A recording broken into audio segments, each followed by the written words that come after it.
Here's someone, though, who loves Soutine as much as I do. He's a hardened expert on death. Damien Hirst.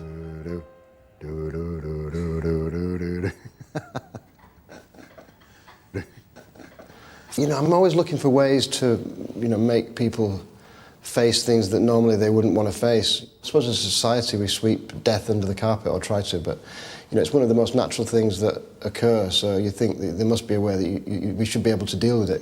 So I think that, to look at that kind of horror, like decaying flesh, it's actually got amazing colours in it, like purples and greens and yellows, and you can't look at it mainly because of the smell. So if you remove the smell, you can actually look at it and...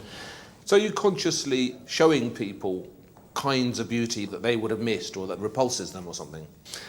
I mean, it's like the yin and yang, isn't it? I hate to be a hippie about it or whatever, but you can't have one without the other. You've got to have the horror and the beauty. You've got to step into an area where you feel unsafe in order to go back to your safety and enjoy it.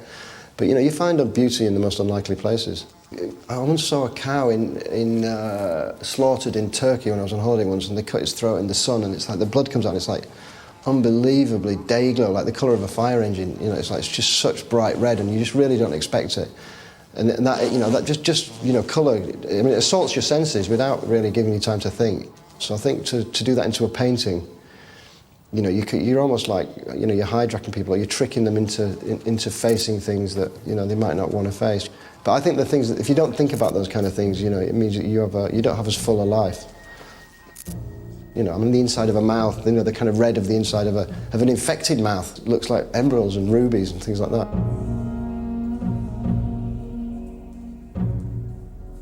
These sumptuous neotropical coral reefs are actually cancer cells spreading gorgeously through the human body. You need to stare deep into their slippery surfaces to spot the scalpels and feel the danger.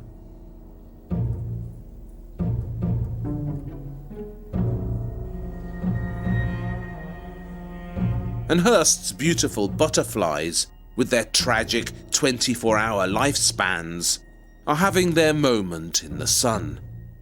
But it's only a moment.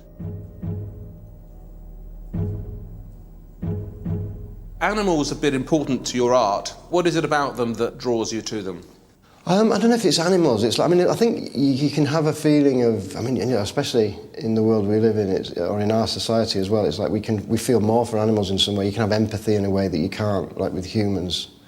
So, I kind of hijack that. But it's not just the animals, it's the animals in the tanks, and there's a kind of serenity and a kind of tragedy, a sort of empathy, and in a way you can sort of, you can put yourself into the tank in some way with a... And they look kind of calm when they shouldn't. It's almost like when you put them back together and with a face, like in the tanks, it's like people can go, they feel a sort of sympathy or a kin with it, which they don't like. At least when you go in the butcher's, it hasn't got a head on. Yeah.